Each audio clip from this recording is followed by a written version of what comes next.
저는 시어머니가 끝까지 저를 며느리로 인정하지 않을 거라고 생각했습니다.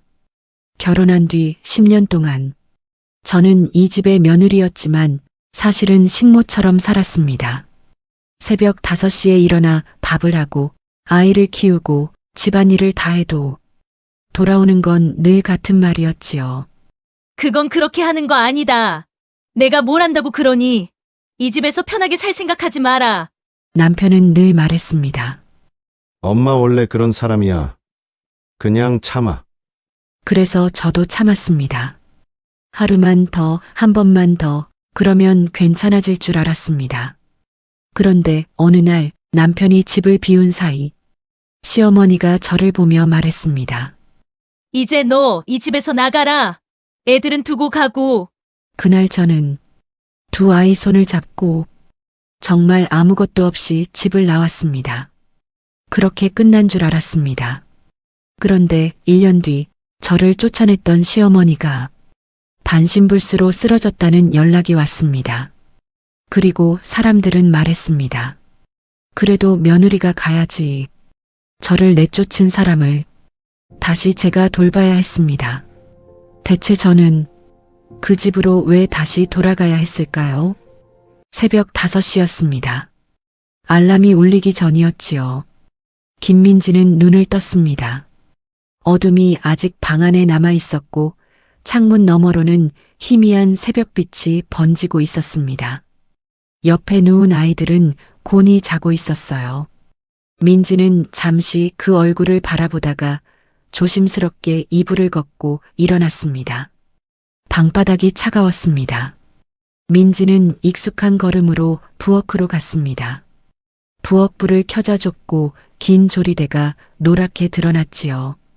싱크대 옆에는 어젯밤 씻어놓은 그릇들이 가지런히 엎어져 있었습니다.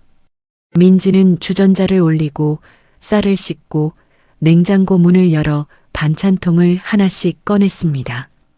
이 집의 아침은 늘 민지의 손에서 시작됐습니다. 결혼한 뒤 10년 동안 그랬습니다. 누가 시키지 않아도 먼저 움직였고 누가 보지 않아도 할 일을 챙겼습니다. 시어머니 박영자는 그런 민지를 당연하게 여겼습니다. 남편 이준석도 크게 다르지 않았지요. 민지는 서운한 마음이 들 때도 있었지만 대개는 입 밖으로 내지 않았습니다. 말을 꺼내면 더 길어질 걸 알았기 때문이었습니다. 가스불 위에 된장국 냄비가 올라가고 프라이팬에서는 계란이 익어갔습니다. 도마 위에서는 김치 써는 소리가 조용히 이어졌어요. 민지는 한 번도 서두르는 법이 없었습니다. 손은 빨랐지만 움직임은 차분했지요. 어쩌면 그 차분함은 타고난 성격이 아니라 오랜 시간 견디면서 몸에 밴 습관이었는지도 몰랐습니다. 그때 안방 문이 열리는 소리가 났습니다. 박영자가 먼저 일어난 것이었습니다. 민지야, 물 올렸니? 민지는 곧바로 고개를 돌렸습니다. 네, 어머니. 지금 끓고 있어요. 박영자는 부엌 문턱에 선 채 한동안 냄비와 반찬을 훑어보았습니다.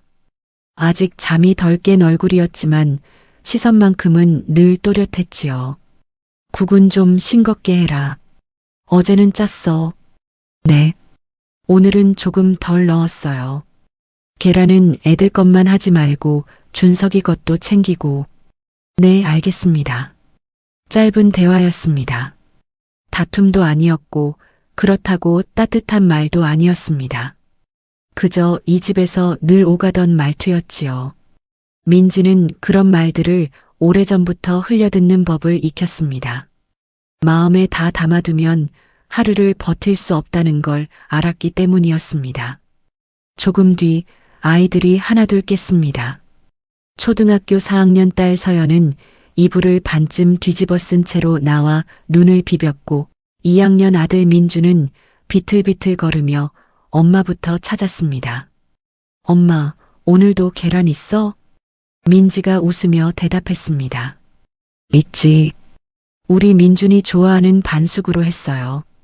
서연도 식탁 의자에 앉으며 말했습니다. 엄마, 오늘 준비물 색종이 챙겨야 해요. 가방 앞주머니에 넣어놨어요.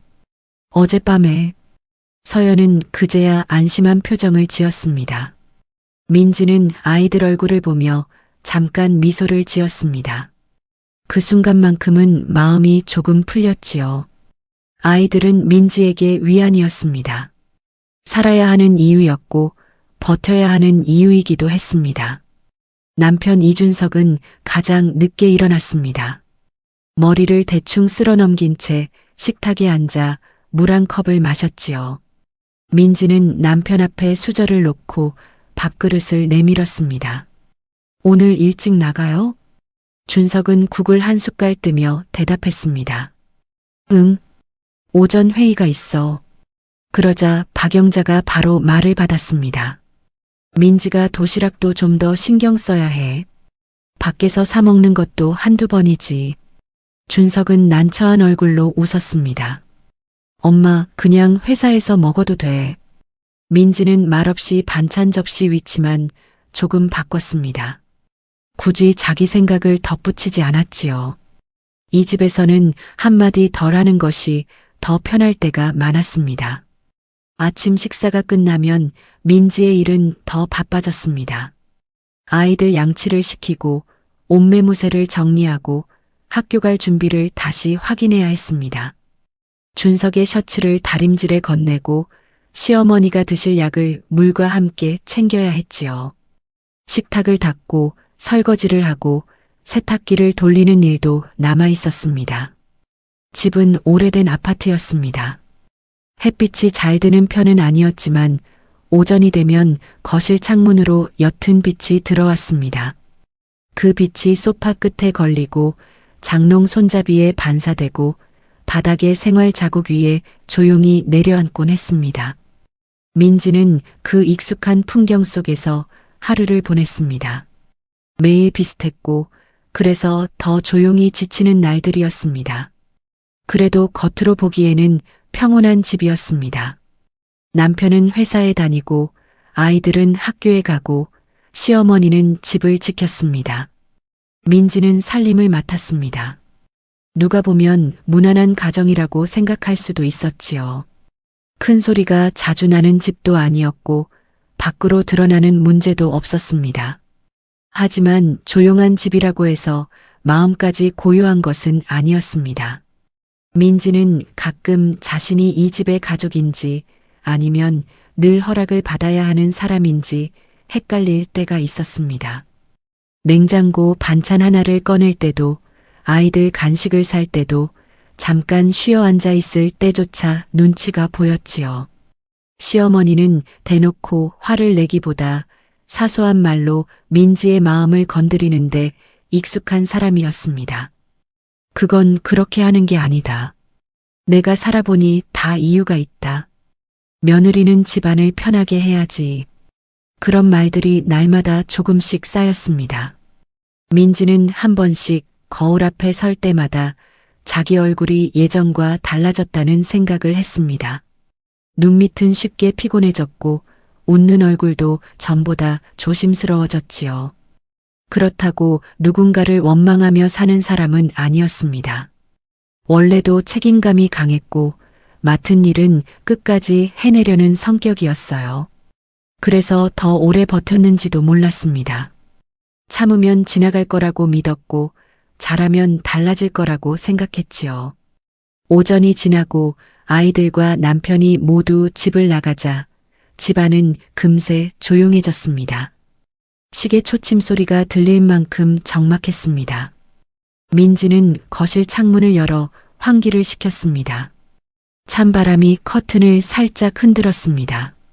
그 바람을 맞으며 잠깐 멈춰섰지요. 그때 안방에서 박영자의 목소리가 들렸습니다. 민지야, 네 어머니, 내 방 서랍 정리 좀 해라. 손이 잘 안 간다. 네, 점심 준비하고 할게요. 잠시 정적이 흘렀습니다. 그리고 낮지만 분명한 목소리가 이어졌습니다. 점심 준비보다 그게 먼저지. 집안일 순서도 아직 모르니? 민지는 문 쪽을 바라보았습니다. 대답은 바로 하지 않았습니다. 아주 짧은 순간이었지만 그 침묵 속에는 피로와 익숙함과 설명할 수 없는 답답함이 함께 들어 있었습니다. 이내 민지는 천천히 입을 열었습니다. 네, 지금 할게요. 그 말은 평소와 다르지 않았습니다. 목소리도 차분했고 표정도 무너지지 않았습니다. 그런데도 그날따라 거실 공기가 조금 다르게 느껴졌습니다. 창문으로 들어오던 바람이 서늘하게 스쳤고 민지는 괜히 손끝이 차가워지는 것을 느꼈습니다. 별일 아닌 말 한마디였습니다. 평소에도 수없이 오간 말이었지요. 그런데 이상하게도 그날은 마음 한구석이 조용히 가라앉았습니다. 아직 아무 일도 일어나지 않았습니다. 집은 여전히 조용했고 낯빛은 평온하게 번지고 있었습니다. 식탁 위에는 아침에 미처 치우지 못한 물컵 하나가 남아 있었고 세탁기는 일정한 소리로 돌아가고 있었지요. 하지만 민지는 알지 못했습니다.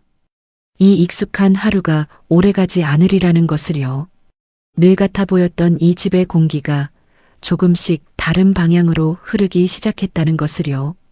그날의 아침은 그렇게 지나가고 있었습니다. 아무 일도 없는 것처럼, 정말 아무 일도 없는 것처럼 말입니다. 그날 오전은 평소와 크게 다르지 않았습니다. 하지만 작은 어긋남이 있었습니다. 민지는 그걸 정확히 설명할 수는 없었지만 몸이 먼저 알아차리고 있었지요. 말 한마디, 눈빛 하나가 평소보다 조금 더 날카롭게 느껴졌습니다. 부엌과 안방을 오가며 서랍을 정리하던 민지는 자꾸만 마음이 가라앉는 것을 느꼈습니다. 손은 움직이고 있었지만 생각은 다른 곳에 머물러 있었지요. 서랍 안에는 오래된 통장과 봉투들이 들어 있었습니다.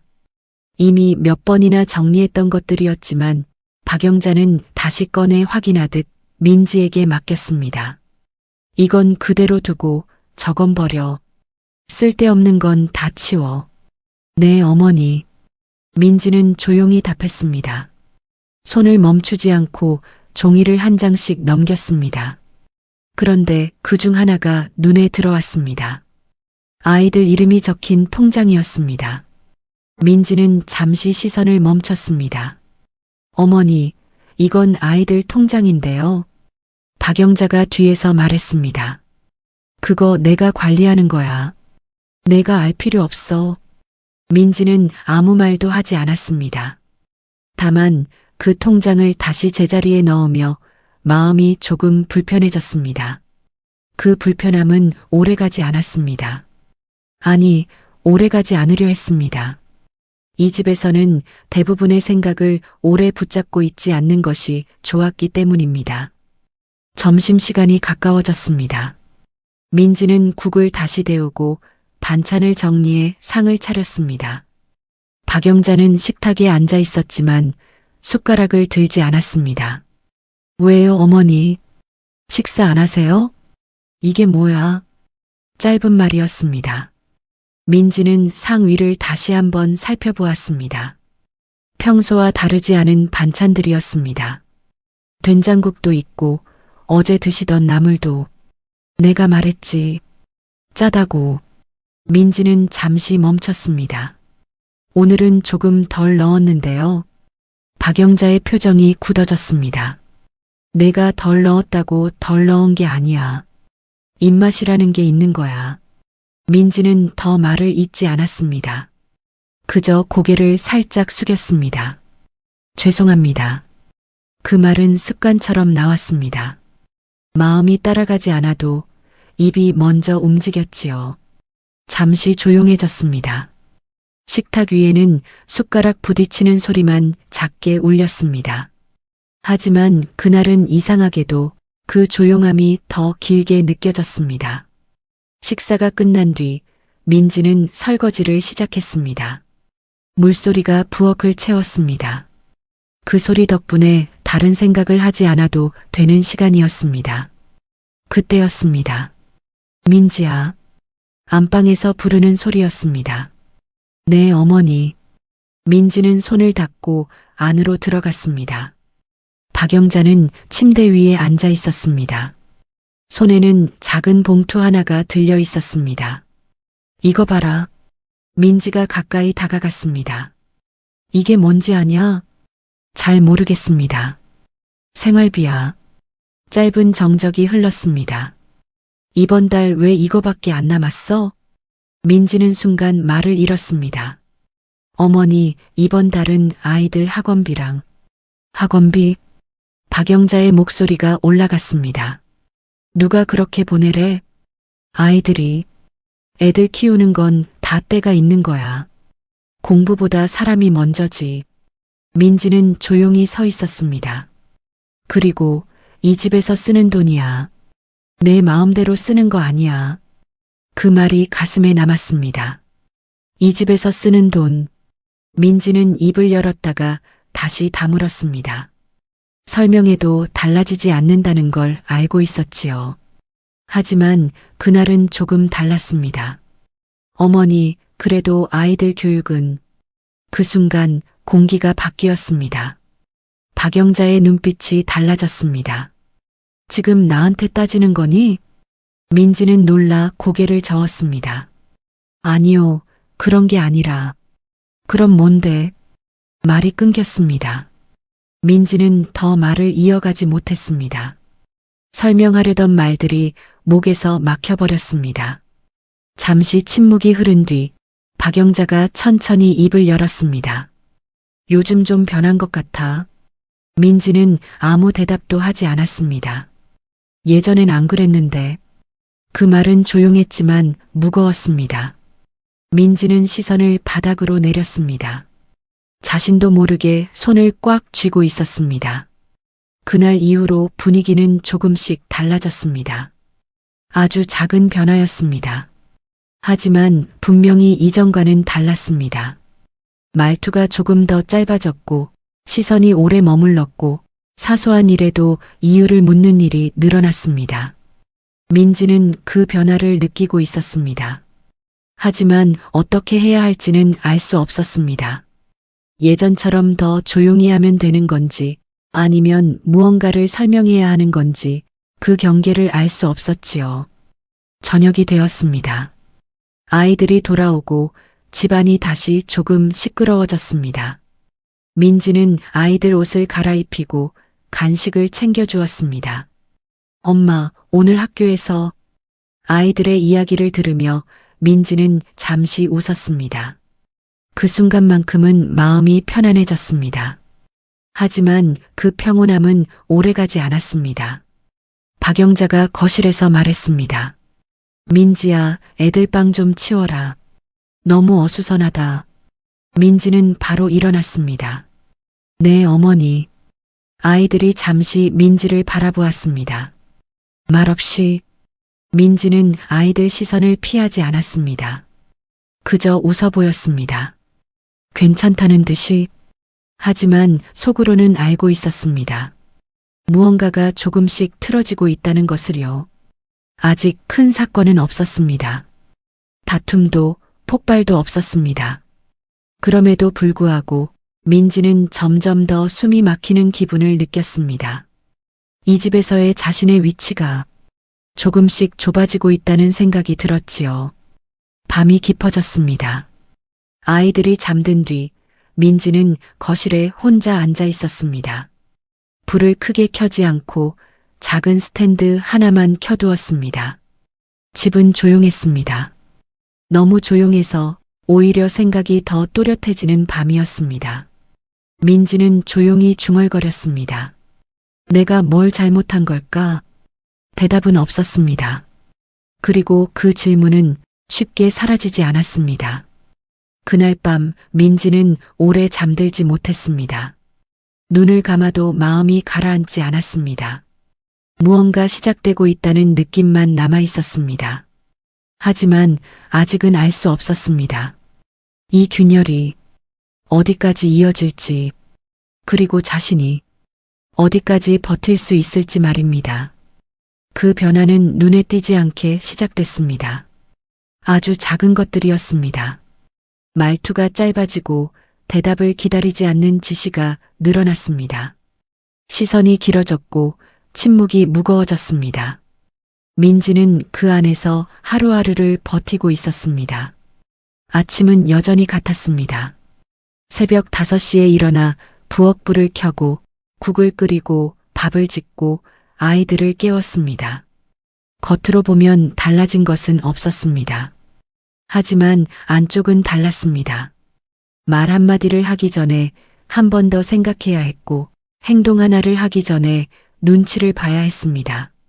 숨이 조금씩 짧아지고 있었습니다. 며칠 뒤였습니다. 준석이 해외 발령 소식을 전했습니다. 저녁 식사 자리였습니다. 아이들은 TV를 보고 있었고 민지는 식탁에 국을 올리고 있었습니다. 준석이 조심스럽게 입을 열었습니다. 나 다음 달부터 해외 나가야 할 것 같아. 민지의 손이 잠시 멈췄습니다. 얼마나요? 1~3달 정도.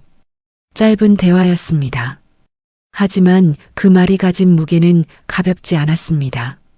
민지는 아무 말도 하지 않았습니다. 그저 고개를 끄덕였습니다. 그때 박영자가 말했습니다. 잘 됐네. 두 사람의 시선이 동시에 향했습니다. 남자는 밖에서 일해야지. 집에 붙어 있는 게 더 이상하지. 준석이 애매하게 웃었습니다. 엄마, 요즘은. 그리고 말이 끊기지 않았습니다. 민지는 더 정신 차리고 살아야겠네. 그 말이 조용히 떨어졌습니다. 민지는 대답하지 않았습니다. 그날 이후 집의 공기는 더 무거워졌습니다. 준석은 출국 준비로 바빴고 집에 있어도 마음이 다른 곳에 가 있는 듯 했습니다. 민지는 그런 남편에게 아무것도 묻지 않았습니다. 묻고 싶어도 물을 수 없는 거리감이 있었습니다. 출국 전날 밤이었습니다. 아이들이 잠든 뒤 민지는 조용히 말을 꺼냈습니다. 당신 없으면 괜찮을까? 준석이 잠시 말이 없었습니다. 그리고 짧게 대답했습니다. 엄마 잘 모시고 있으면 되지. 그 말은 예상했던 말이었습니다. 그래서 더 이상 아무 말도 할 수 없었습니다. 나도 걱정은 돼. 근데 어쩔 수 없잖아. 민지는 고개를 끄덕였습니다. 응, 알았어. 그게 끝이었습니다. 다음 날 준석은 떠났습니다. 공항으로 배웅을 나가지 않았습니다. 아이들과 집 앞에서 인사를 나눴습니다. 금방 다녀올게. 그 말이 남았습니다. 문이 닫히고 나서 집안은 더 조용해졌습니다. 그 조용함이 오래 남았습니다. 며칠이 지나자 변화는 더 분명해졌습니다. 박영자의 말은 더 직접적이 되었고 지적은 더 잦아졌습니다. 이건 왜 이렇게 했어? 그건 내가 말했잖아. 다시 해. 민지는 고쳐서 다시 했습니다. 또 고치고 또 다시 했습니다. 그렇게 하면 괜찮아질 줄 알았습니다. 하지만 달라지지 않았습니다. 어느 날 저녁이었습니다. 아이들이 숙제를 하고 있었고 민지는 부엌에서 설거지를 하고 있었습니다. 박영자가 거실에서 불렀습니다. 민지야. 네, 어머니. 이리 와봐. 민지는 물기를 닦고 나갔습니다. 거실 바닥에 아이들 가방이 놓여 있었습니다. 이게 뭐야? 아이들 가방인데요. 왜 이렇게 어수선하게 놔둬? 민지는 잠시 말을 고르고 대답했습니다. 조금 전에 들어와서. 핑계 대지 마. 말이 잘렸습니다. 잠시 침묵이 흘렀습니다. 아이들이 고개를 들고 상황을 살폈습니다. 민지는 아이들 쪽을 한번 바라봤습니다. 그리고 다시 시선을 내렸습니다. 치우겠습니다. 민지는 가방을 들었습니다. 손이 조금 떨렸습니다. 그 작은 떨림을 아무도 모르게 하려고 애썼습니다. 그날 밤이었습니다. 아이들이 잠든 뒤 민지는 혼자 부엌에 서 있었습니다. 불을 끄지 않은 채 가만히 서 있었습니다. 아무것도 하지 않고 그때 뒤에서 목소리가 들렸습니다. 민지야. 돌아보지 않아도 알 수 있었습니다. 너 요즘 마음이 어디가 있냐? 민지는 천천히 돌아섰습니다. 아닙니다, 어머니. 아닌 게 아니야. 짧은 정적이 흘렀습니다. 이 집이 그렇게 불편해? 그 말은 조용했지만 무거웠습니다. 민지는 바로 대답하지 못했습니다. 그런 건 아닙니다. 그럼 뭐야? 대답이 이어지지 않았습니다. 박영자의 시선이 더 가까워졌습니다. 내가 그렇게 못해줬어? 민지는 고개를 들지 못했습니다. 말해봐. 그 순간 민지의 입술이 조금 움직였습니다. 하지만 말은 나오지 않았습니다. 그 침묵이 길어졌습니다. 박영자가 한 발짝 더 다가왔습니다. 이 집에서 살기 싫은 거야? 민지는 아무 말도 하지 않았습니다. 그 침묵이 대답처럼 느껴졌습니다. 그날 이후로 민지는 더 조용해졌습니다. 말을 줄였고 시선을 피했고 필요한 말만 했습니다. 그게 해결 방법이라고 생각했습니다. 하지만 아니었습니다. 조용해질수록 거리는 더 벌어졌습니다. 집안에서의 위치가 점점 작아졌습니다. 아이들 앞에서도 자신의 목소리를 낮추게 되었습니다. 어느 순간부터는 자신이 이 집의 일부인지 확신할 수 없었습니다. 그리고 그 생각은 하루가 아니라 계속 이어졌습니다. 밤이 깊어졌습니다. 민지는 방에 누워 있었지만 잠들지 못했습니다. 아이들 숨소리만 조용히 들렸습니다. 민지는 천장을 바라보았습니다. 내가 어떻게 해야 하지? 대답은 없었습니다. 이 집에서 버텨야 하는지 아니면 다른 선택이 있는지 아직은 알 수 없었습니다. 하지만 한 가지는 분명했습니다. 더 이상 물러설 곳이 없다는 것. 그리고 이대로는 계속 살 수 없다는 것. 그 생각이 처음으로 분명하게 떠오른 밤이었습니다. 그날 아침도 크게 다르지 않아 보였어요. 민지는 늘 하던 대로 일찍 일어났습니다. 아이들 아침을 챙기고 부엌을 정리하고 세탁기를 돌렸지요. 겉으로는 평소와 같았습니다. 하지만 마음은 달랐습니다. 전날 밤부터 가슴 한쪽이 계속 무겁게 내려앉아 있었어요. 이유를 모르는 불안이 아니라 이제는 분명히 알 수 있는 답답함이었습니다. 아침 식탁은 조용했습니다. 아이들은 밥을 먹으며 학교 이야기를 했고 민지는 웃는 얼굴로 대꾸해 주었습니다. 박영자는 평소처럼 반찬을 집어들며 말했지요. 김치가 조금시다. 민지는 짧게 대답했습니다.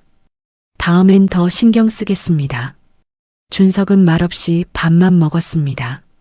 출국을 앞둔 사람처럼 이미 마음이 집 밖으로 나가 있는 얼굴이었어요. 민지는 그 얼굴을 잠깐 바라보다가 이내 시선을 거두었습니다. 그날 오전 준석은 공항으로 떠났습니다. 아이들은 현관 앞에서 손을 흔들었습니다. 아빠, 금방 와요? 준석은 아이들 머리를 쓰다듬으며 웃었습니다. 응, 금방 올게. 민지는 문 앞에 서서 그 말을 들었습니다. 하지만 그 말이 자신에게는 닿지 않는 것처럼 느껴졌지요. 준석은 신발을 신고 나가면서 민지에게 말했습니다. 엄마 잘 부탁해. 민지는 잠시 입술을 깨물었습니다. 그리고 조용히 대답했어요. 알겠어요. 문이 닫혔습니다.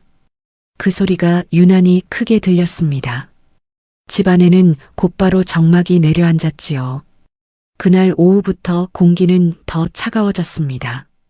아이들이 학교에 간 뒤 민지는 베란다에 널어둔 빨래를 걷고 있었습니다. 햇빛은 있었지만 바람은 서늘했지요. 그때 뒤에서 박영자의 목소리가 들렸습니다. 민지야, 네 어머니, 이리 좀 와봐라. 민지는 빨래 바구니를 내려놓고 거실로 갔습니다. 박영자는 소파에 앉아 있었습니다. 표정은 딱딱했고 눈빛은 차가웠습니다.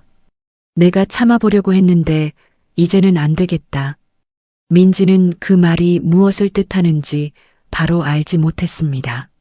아니, 알고 싶지 않았는지도 몰랐습니다. 무슨 말씀이세요? 박영자는 망설이지 않았습니다. 너 이 집에서 나가라. 순간 거실이 아주 조용해졌습니다. 창문 밖에서 자동차 지나가는 소리만 멀리 들렸지요. 민지는 한동안 입을 열지 못했습니다. 자신이 잘못 들은 줄 알았어요. 어머니, 못 들었니?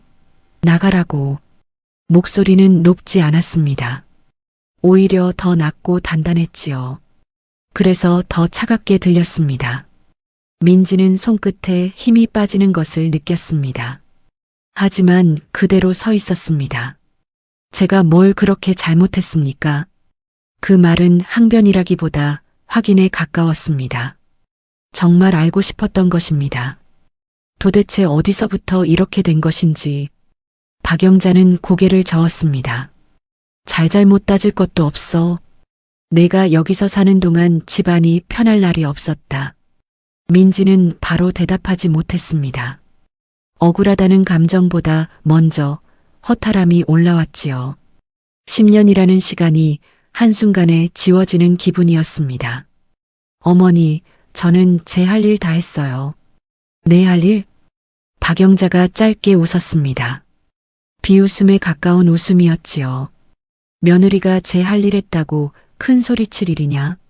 민지는 입을 다물었습니다. 그 말 앞에서 무엇을 더 설명해야 할지 알 수 없었어요. 말을 보태면 더 작아질 것 같았습니다. 잠시 뒤 박영자가 다시 말했습니다. 준석이 없을 때 더 말 길어지기 싫다. 애들 데리고 나가든지 너 혼자 나가든지 해라. 그 말에 민지의 얼굴이 굳었습니다. 아이들 이야기가 나오자 심장이 먼저 내려앉았지요. 아이들은 왜요? 애들은 여기 두고 가도 된다. 내가 키울 테니까. 그 순간 민지는 처음으로 고개를 똑바로 들었습니다. 눈빛이 달라졌습니다. 안 됩니다. 짧은 말이었지만 분명했습니다. 박영자가 민지를 바라봤습니다. 민지도 피하지 않았습니다. 그 집에서 처음 있는 일이었지요. 애들은 제가 데리고 갑니다. 내가 무슨 힘으로? 그 질문은 현실적이었습니다. 그래서 더 아팠습니다. 돈도 넉넉하지 않았고 당장 갈 곳도 마땅치 않았지요. 민지 자신도 그것을 잘 알고 있었습니다. 하지만 그날 이상하게도 마음은 흔들리지 않았습니다. 힘들어도 제가 데리고 갑니다. 말을 하고 나니 가슴이 떨렸습니다. 두려움이 없는 것은 아니었습니다. 오히려 무서웠지요. 앞이 보이지 않았습니다. 그럼에도 불구하고 그 말만은 물릴 수 없었습니다. 박영자는 더 말하지 않았습니다. 대신 손으로 방문 쪽을 가리켰습니다. 내 마음대로 해라. 민지는 천천히 뒤돌아섰습니다. 걸음이 무겁고 다리가 풀리는 것 같았지만 쓰러지지는 않았습니다. 방으로 들어가 문을 닫자 그제야 숨이 거칠어졌어요. 방 안에는 아이들 책가방과 작은 장난감들이 놓여 있었습니다. 평소와 같은 풍경이었지요. 그런데 그날은 모든 것이 낯설게 보였습니다. 민지는 한참을 가만히 서 있었습니다. 울음은 바로 나오지 않았습니다. 슬픔보다 먼저 계산이 떠올랐기 때문입니다. 어디로 가야 할지, 얼마가 필요한지, 아이들 학교는 어떻게 해야 할지, 당장 오늘 밤은 어디서 자야 할지, 머릿속이 복잡했지만 손은 움직이기 시작했습니다. 서랍을 열어 아이들 옷을 꺼냈습니다. 계절에 맞는 옷 몇 벌, 속옷, 양말, 칫솔, 약봉지. 민지는 큰 가방 하나를 꺼내 차곡차곡 넣었습니다. 자기 옷은 맨 나중에 넣었지요. 넣을 것도 많지 않았습니다. 짐을 싸다가 문득 멈춘 순간이 있었습니다. 장롱 안쪽에 넣어둔 결혼사진이 눈에 들어왔기 때문입니다. 사진 속 민지는 지금보다 훨씬 어렸고 많이 웃고 있었습니다. 그 웃음을 잠깐 바라보다가 민지는 사진을 다시 넣었습니다. 가지고 가지 않았습니다. 지금 필요한 것은 추억이 아니라 오늘 하루를 버틸 힘이라는 걸 알았지요. 아이들이 학교에서 돌아오기 전 민지는 친구 수연에게 전화를 걸었습니다. 한참 신호가 가고 나서야 연결이 되었습니다. 민지야? 그 목소리를 듣는 순간 민지는 잠시 말을 잇지 못했습니다. 수연이 먼저 물었습니다. 무슨 일 있어?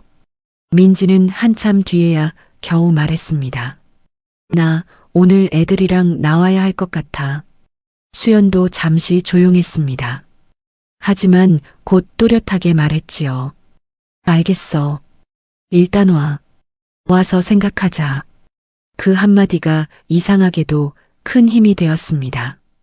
해결책은 아니었어요. 문제가 사라진 것도 아니었습니다. 그래도 당장 쓰러지지 않을 작은 자리 하나는 생긴 것 같았지요. 아이들이 돌아왔을 때 민지는 평소보다 더 차분한 얼굴로 아이들을 맞았습니다. 서연이 먼저 눈치를 챘습니다. 엄마, 어디 가요? 민지는 아이들의 신발을 가지런히 돌려놓으며 말했습니다. 오늘은 엄마랑 잠깐 다른 데 가 있을 거야. 민준이 금방 물었습니다. 할머니 집 아닌데요? 민지는 아이들 눈높이에 맞춰 앉았습니다. 그리고 최대한 부드럽게 말했지요. 응, 우리 셋이 같이 있을 거야. 아이들은 정확한 사정을 몰랐습니다. 하지만 엄마 얼굴이 평소와 다르다는 것은 느끼고 있었어요. 그래서 더 묻지 않았습니다. 짐가방을 들고 현관 앞에 섰을 때 민지는 마지막으로 거실을 돌아봤습니다. 오래 살았던 집이었습니다. 좋은 기억보다 힘든 기억이 많았지만 그 안에도 자신의 시간이 있었지요. 그 시간을 생각하니 마음이 무거워졌습니다. 그러나 발은 멈추지 않았습니다. 민지는 아이들 손을 하나씩 잡았습니다. 왼손에는 서연의 손, 오른손에는 민준의 손이 닿았지요. 작고 따뜻한 손이었습니다. 그 온기를 느끼는 순간 민지는 처음으로 알았습니다. 지금 자신이 하는 일이 완벽한 선택은 아닐지 몰라도 틀린 선택은 아니라는 것을요. 현관문이 닫혔습니다. 이번에는 그 소리가 두렵기만 하지는 않았습니다. 무엇인가 끝났다는 뜻이기도 했지만 무엇인가 시작된다는 뜻이기도 했지요. 갈 곳은 아직 분명하지 않았습니다. 돈 문제도 생활 문제도 아이들 미래도 여전히 막막했습니다. 아무것도 해결된 것은 없었습니다. 하지만 민지는 알고 있었습니다. 이제는 이전 자리로 돌아갈 수 없다는 것을요. 그리고 돌아가지 않겠다고 처음으로 스스로 정했다는 것을요.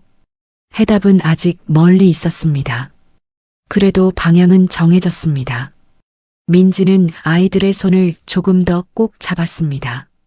그리고 천천히, 아주 천천히 계단을 내려가기 시작했습니다. 집을 나온 그날 저녁 민지는 아이들의 손을 잡고 수연의 집 앞에 섰습니다. 해가 거의 다 지고 있었지요. 낯선 동네의 골목은 조용했고 오래된 가로등 불빛이 천천히 켜지고 있었습니다. 아이들은 말이 없었습니다. 가방은 무거웠고 발걸음은 느렸어요. 민지도 마찬가지였습니다. 다만 멈출 수가 없었지요. 문이 열리자 수연이 먼저 민지를 바라보았습니다. 그리고 아무 말 없이 가방부터 받아주었습니다. 들어와.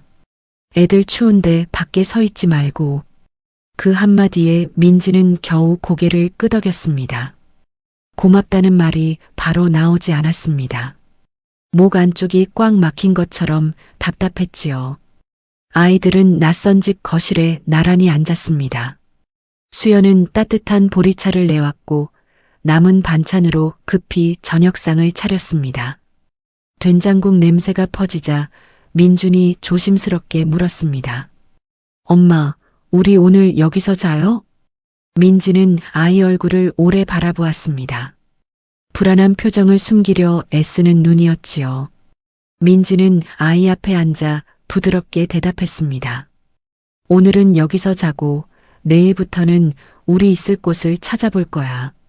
서연이 작은 목소리로 물었습니다. 다시 할머니 집에 가는 건 아니에요? 민지는 바로 대답하지 못했습니다. 아이에게 거짓말을 하고 싶지 않았고 그렇다고 단정적인 말을 쉽게 할 수도 없었지요. 잠시 숨을 고른 뒤 천천히 말했습니다. 당분간은 엄마랑 같이 따로 있을 거야. 그 말을 들은 뒤에야 아이들은 숟가락을 들었습니다. 민지는 그 모습을 보며 마음 한쪽이 저릿해졌습니다. 아이들은 아직 어려도 집안의 공기가 얼마나 달라졌는지 알고 있었던 것입니다. 그날 밤 아이들이 먼저 잠들고 나서야 민지는 수연과 마주 앉았습니다. 주방 식탁 위에는 물컵 2개만 놓여 있었습니다. 창밖은 조용했고 냉장고 돌아가는 소리만 작게 들렸지요. 수연이 먼저 입을 열었습니다. 이제 어떻게 할 거야? 민지는 두 손으로 컵을 감싸 쥐었습니다. 잘 모르겠어. 당장 갈 때도 마땅치 않고 돈도 넉넉하지 않고. 수연은 조용히 고개를 끄덕였습니다. 섣불리 위로하지 않았지요. 민지는 그런 수연의 태도가 오히려 더 고마웠습니다. 미안해. 민지가 먼저 말했습니다. 갑자기 이렇게 와서 애들까지 데리고. 수연은 금방 대답하지 않았습니다. 잠시 민지 얼굴을 바라보다가 차분히 말했지요. 미안하긴 뭐가 미안해. 지금은 그런 말할 때 아니야. 내가 여기까지 온 것만 해도 잘한 거야. 그 말을 듣는 순간 민지는 시선을 떨궜습니다. 잘한 일이라는 말을 너무 오랜만에 들어서였는지도 몰랐습니다. 다음 날부터 민지는 바로 움직였습니다. 아침 일찍 아이들을 학교에 보내고 동네 부동산 몇 곳을 돌아다녔습니다. 보증금이 적은 방은 대부분 오래되고 좁았습니다. 창이 작거나 반지하였거나 아이 둘과 함께 살기에는 빠듯한 공간이 많았지요. 그래도 민지는 포기하지 않았습니다. 선택지가 넓지 않다는 것을 누구보다 잘 알고 있었기 때문입니다. 사흘째 되던 날 작은 원룸 하나를 겨우 구했습니다. 방 하나, 싱크대 하나, 작은 화장실 하나. 아이들 책상 둘을 놓으면 발 디딜 틈이 많지 않은 곳이었습니다. 하지만 창문으로 빛이 들었고 학교와도 아주 멀지 않았습니다. 민지는 계약서를 쓰면서 손이 조금 떨렸습니다. 두려움 때문만은 아니었습니다. 이제 정말 돌아갈 자리가 없다는 것을 종이 한 장이 조용히 확인해주고 있었지요. 이사를 도와준 것도 수연이었습니다. 큰 가구는 없었지만 아이들 짐과 이불, 식기 몇 개만 옮겨도 하루가 다 갔습니다. 바닥에 앉아 상자를 풀던 중 민지가 작은 한숨을 내쉬었습니다. 생각보다 더 좁네.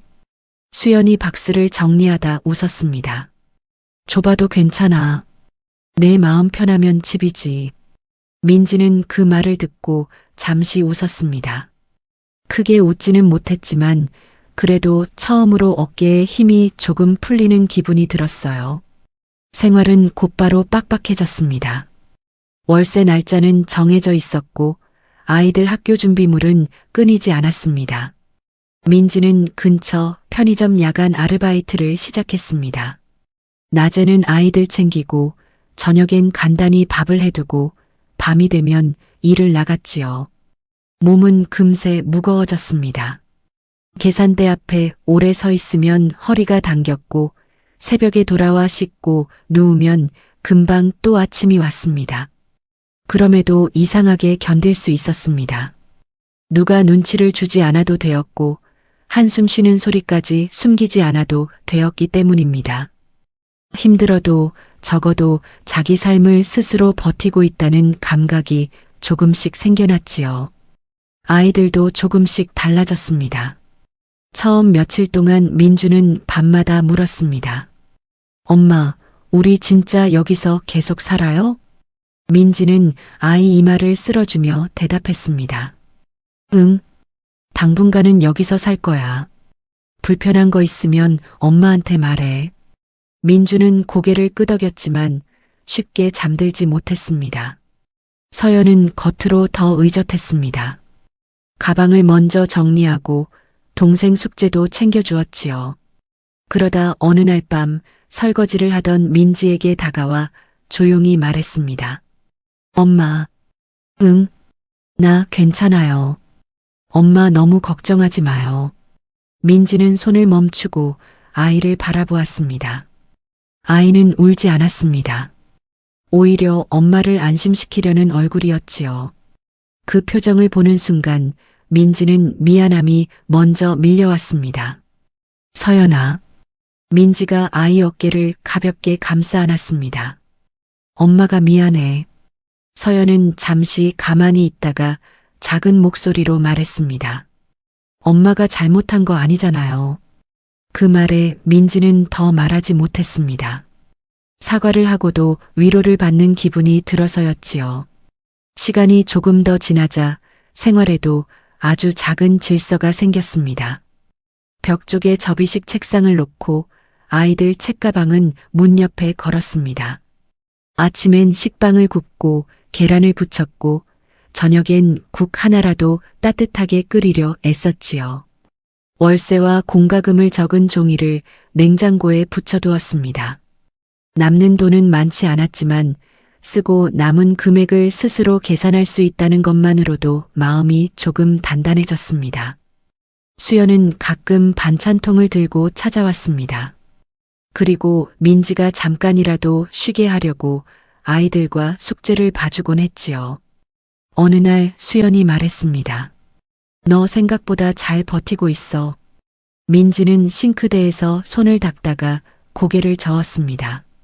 버티는 건지 그냥 정신없이 사는 건지 모르겠어. 수연은 웃지 않았습니다. 대신 또렷하게 말했습니다. 그게 버티는 거야. 다 무너지지 않고 하루를 넘기는 거. 그게 쉬운 줄 알아? 민지는 그 말을 오래 마음에 담았습니다. 누군가 자신의 하루를 그렇게 봐준다는 사실이 낯설고도 따뜻했지요.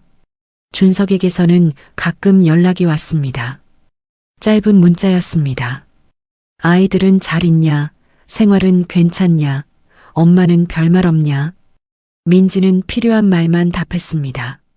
아직 서운함도 분노도 정리되지 않았기 때문입니다. 다만 예전처럼 아무 말도 삼키고만 있지는 않았습니다. 한 번은 이렇게 보냈지요. 아이들은 제가 잘 돌보고 있어요. 저도 방법을 찾고 있습니다. 길지 않은 문자였지만 민지에게는 작은 변화였습니다. 누군가의 허락을 기다리지 않고 자신의 상황을 자신의 말로 설명한 첫 문장이었기 때문입니다. 가을이 깊어질 무렵 작은 방 안에도 조금씩 사람 사는 온기가 쌓였습니다. 창가에는 아이들이 학교에서 가져온 화분 하나가 놓였고 벽에는 서연이 그린 그림이 붙었습니다. 민주는 바닥에 누워 연필로 공룡을 그렸지요. 민지는 늦은 밤 일을 마치고 돌아와 그 풍경을 바라보곤 했습니다. 좁고 지친 방이었지만 이상하게도 전처럼 숨이 막히지 않았습니다. 완전히 괜찮아진 것은 아니었습니다. 경제적인 걱정도 여전했고 앞으로 어떻게 살아야 할지 막막한 날도 많았지요. 시어머니 생각이 떠오르면 마음이 다시 어두워질 때도 있었습니다. 하지만 한 가지는 분명했습니다. 민지는 더 이상 예전 자리로 돌아가고 싶은 마음만으로 살고 있지 않았습니다. 어느 저녁 아이들과 셋이 바닥에 둘러앉아 김밥을 먹다가 민준이 웃으며 말했습니다. 엄마, 여기 좀 작긴 한데 우리 집 같아요. 그 말을 들은 민지는 잠시 아무 말도 하지 못했습니다. 수연이 가져다 준 김밥 끝이 손에 들린 채로 멈춰 있었지요. 그리고 아주 천천히 웃었습니다. 응, 우리 집이지. 크고 좋은 집은 아니었습니다. 문제를 한 번에 해결해주는 기적도 없었지요. 하지만 그 작은 방에는 처음으로 민지의 선택이 들어 있었습니다.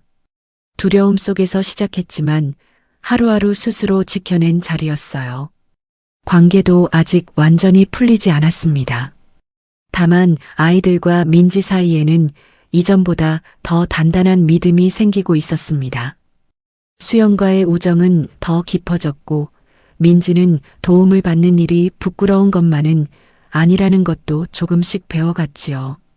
그 작은 방에도 저녁은 왔습니다. 그리고 그 저녁은 예전보다 조용했지만 훨씬 덜 외로웠습니다. 겨울이 지나고 봄이 왔습니다. 작은 원룸 창문으로 들어오는 햇빛이 전보다 부드러워졌지요. 민지는 여전히 아침 일찍 일어났습니다. 식빵을 굽고 계란을 부치고 아이들 물병을 챙겼습니다. 세탁기를 돌리고 분리수거 봉투를 문 옆에 놓고 바닥을 한번 훑었습니다. 하는 일은 여전히 많았습니다. 그런데도 예전과는 조금 달랐습니다. 서두르지 않아도 되었지요. 누군가의 눈치를 보며 움직이지 않아도 되었습니다. 밥을 조금 늦게 먹어도 설거지를 잠시 미뤄도 그것을 두고 나무라는 목소리는 없었어요. 민지는 처음엔 그 고요함이 낯설었습니다. 하지만 시간이 지나자 그 조용함이 사람을 얼마나 편하게 하는지 알게 되었지요. 서연은 어느새 혼자 머리를 묶을 줄 알게 되었고 민주는 학교 갈 준비를 제법 스스로 했습니다. 두 아이는 여전히 가끔 넓은 집을 그리워했지만 이 작은 방 안에서 자기 자리를 찾아가고 있었습니다. 엄마, 내 준비물은 내가 챙겼어요. 서연이 말하면 민지는 웃으며 고개를 끄덕였습니다. 그래, 우리 서연이 다 컸네. 민준도 따라 말하곤 했지요. 엄마, 나도 다 컸어요. 그 말에 민지는 웃었습니다. 예전 같으면 바쁜 손으로 대답만 했을지도 모릅니다. 하지만 지금은 아이들 말을 한 번 더 듣고 얼굴을 한 번 더 보는 여유가 조금 생겼습니다. 생활이 넉넉해진 것은 아니었습니다. 월세 날짜는 늘 신경이 쓰였고 편의점 야간 아르바이트를 그만둘 형편도 아니었지요. 그래도 민지는 예전처럼 막막하기만 하지는 않았습니다. 한 달 수입이 얼마인지, 어디에 얼마를 써야 하는지, 무엇을 줄이고 무엇은 꼭 지켜야 하는지 스스로 판단할 수 있게 되었기 때문입니다. 작은 선택들이 쌓여 사람을 바꾸는 것인지도 몰랐습니다.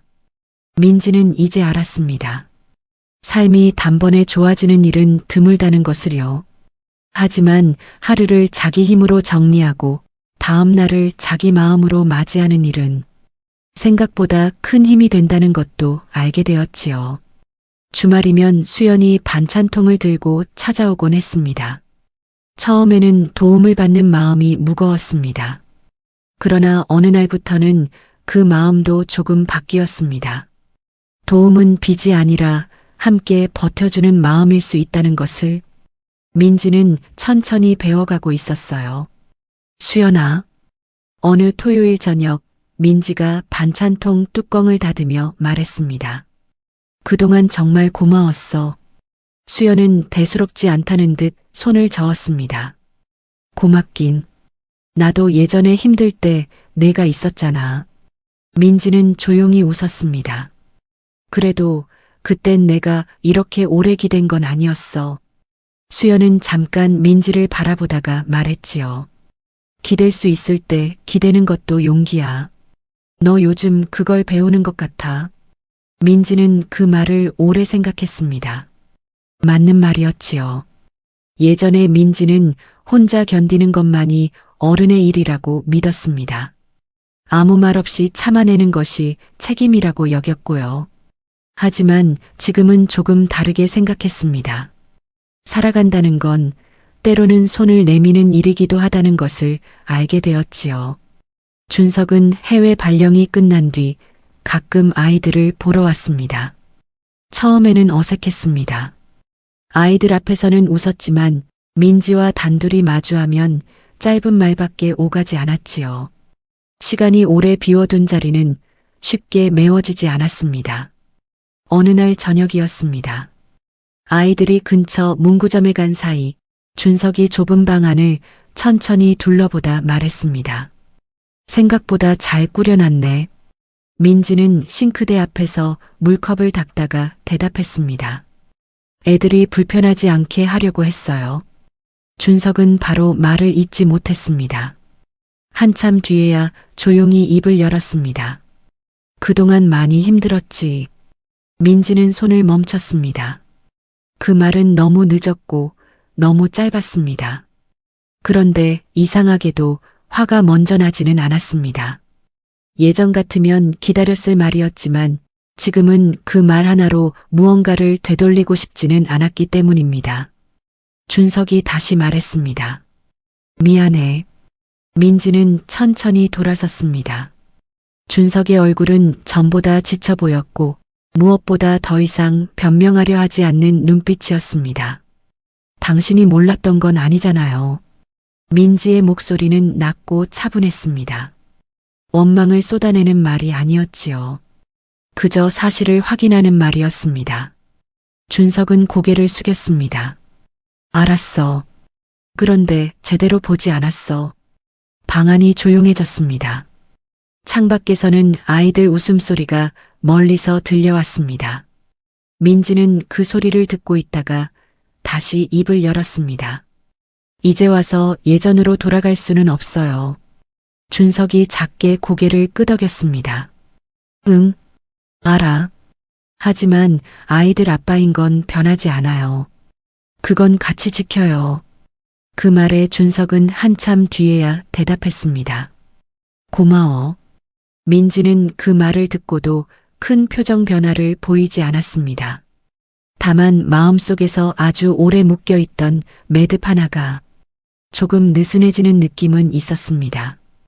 용서했다고 말할 수는 없었습니다. 모든 것이 괜찮아진 것도 아니었지요. 하지만 더 이상 그 상처에 끌려다니지는 않겠다고 민지는 스스로에게 말할 수 있었습니다. 며칠 뒤 서연의 학교에서 가족 참여 수업이 있었습니다. 민지는 오전 일을 미루고 학교에 갔습니다. 민준도 따라와 운동장 한쪽에서 뛰어다녔지요. 교실 뒤편에 서서 아이가 발표하는 모습을 보는데 문득 오래전 자신이 살던 집이 떠올랐습니다. 넓은 거실, 조용한 부엌, 늘 긴장하던 식탁.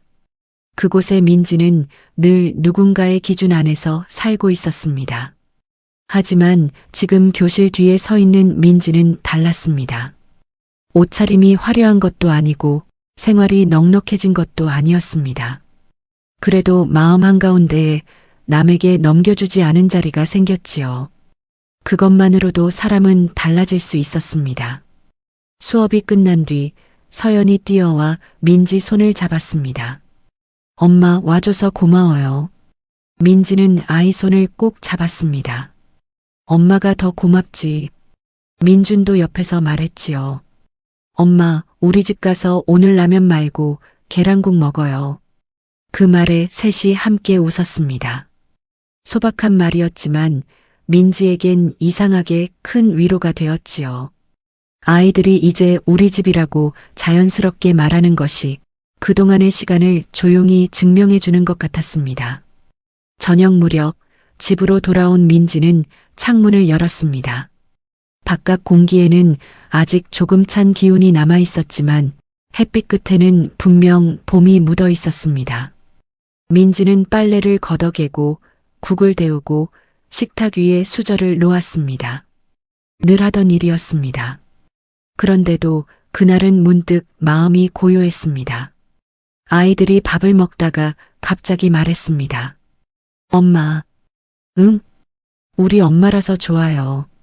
민지는 잠시 숟가락을 내려놓았습니다. 서연이 수줍게 웃었고 민준도 따라 웃었습니다. 나도. 짧은 말이었지요. 하지만 민지에게는 그 어떤 위로보다 깊게 닿았습니다. 민지는 아이들을 번갈아 바라보다가 조용히 말했습니다. 엄마도 그래. 너희가 있어서 참 고맙다. 그날 밤 아이들이 잠든 뒤 민지는 창가에 잠시 앉아 있었습니다. 멀리 아파트 불빛이 보였고 어디선가 늦은 버스가 지나가는 소리가 들렸습니다. 삶은 여전히 쉬운 것이 아니었습니다. 앞으로도 걱정할 일은 많을 것입니다. 하지만 민지는 이제 알고 있었습니다. 불안이 사라져야만 평안이 오는 것은 아니라는 것을요. 두려움이 있어도 자기 자리에서 자기 삶을 붙들고 있으면 사람은 조금씩 단단해진다는 것을요. 민지는 창밖을 보며 아주 천천히 숨을 내쉬었습니다. 예전에 자신에게 해주고 싶은 말이 있었습니다. 조금 늦었지만 그래도 지금은 말할 수 있었지요. 괜찮다고, 아주 잘하고 있다고, 그리고 이제는 남이 정해준 삶이 아니라 자기가 선택한 삶을 살아가고 있다고 말입니다. 작은 방 안은 조용했습니다. 그러나 그 고요함 속에는 무너지지 않는 마음이 함께 있었습니다. 민지는 불을 끄기 전에 아이들 방 쪽을 한 번 더 바라보았습니다. 그리고 평소보다 조금 더 편안한 얼굴로 내일을 생각했습니다. 멀리 가지 않아도 괜찮았습니다. 천천히 가도 괜찮았지요. 중요한 것은 이제 그 길이 분명히 자신의 길이라는 것이었습니다.